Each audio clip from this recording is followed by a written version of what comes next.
لا تنسوا الاعجاب بالفيديو والاشتراك في القناة تشجيعا لنا لنستمر بنشر المزيد إن شاء الله.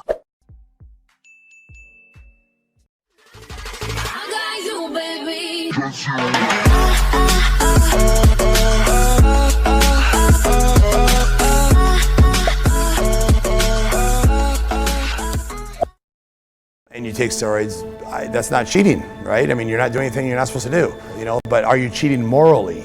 You know, because bodybuilding is about lifting weights. That's what it's about. It's about pumping iron. It's not about injecting, but over the years, it's actually became more about injecting than lifting weights, you know?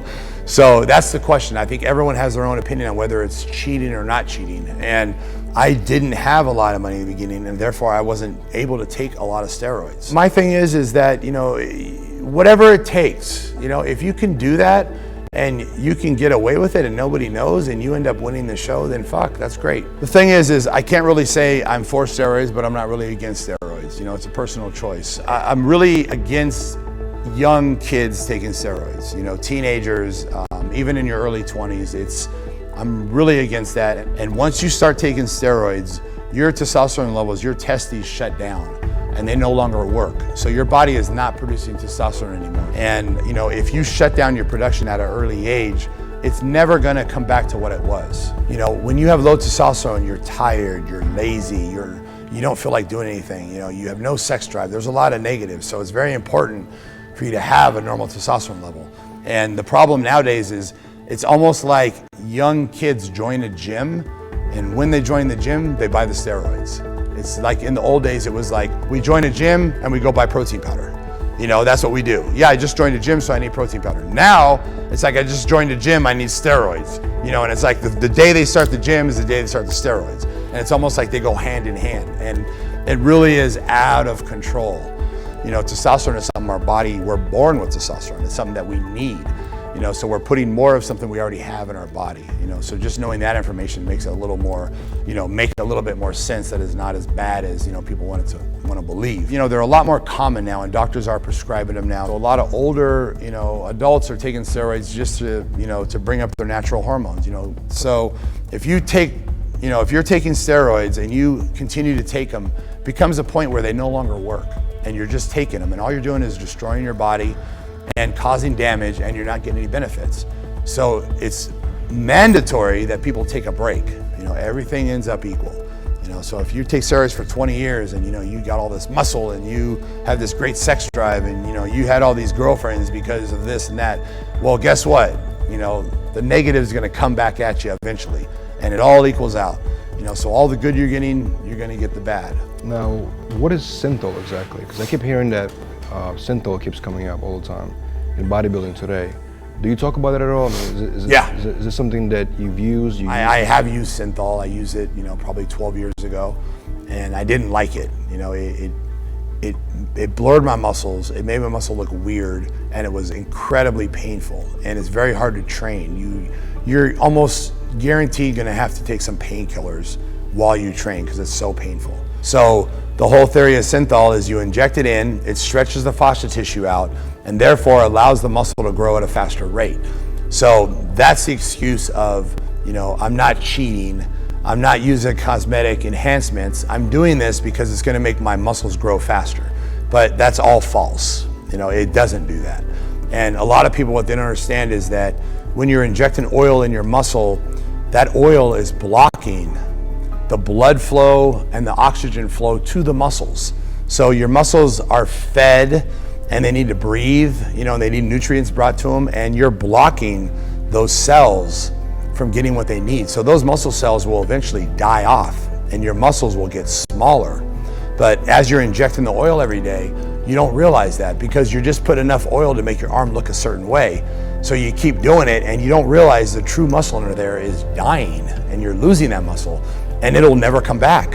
You know, once those muscle cells die, it's over. If you're putting a bunch of needles in your bicep and then you're putting oil in your bicep, you know, that bicep is weak. And you go to train back and you're doing 3-plate rows, that bicep can tear.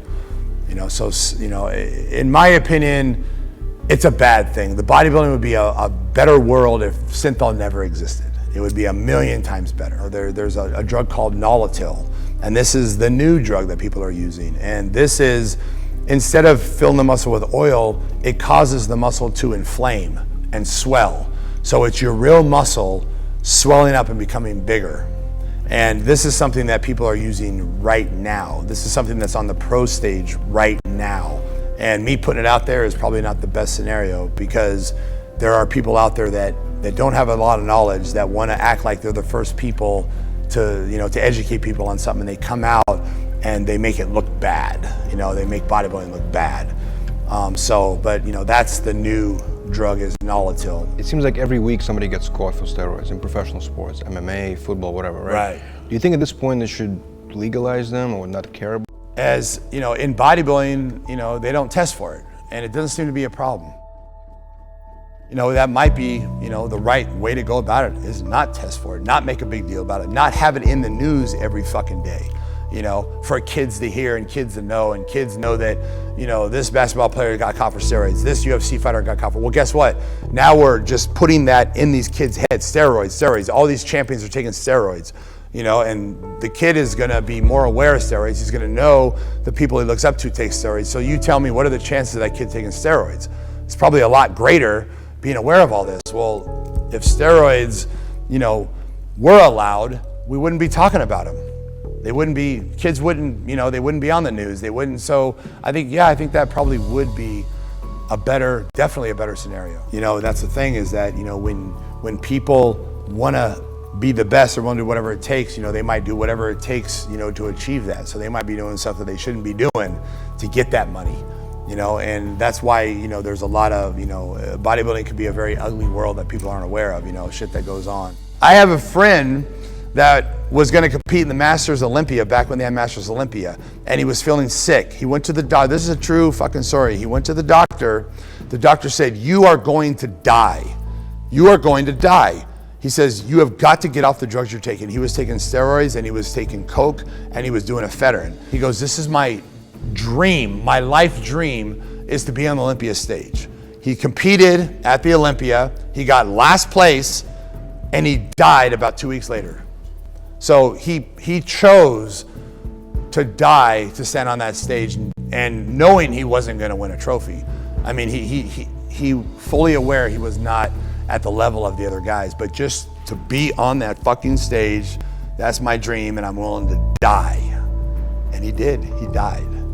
He left a wife and kids, and that's just an example of, how powerful it is.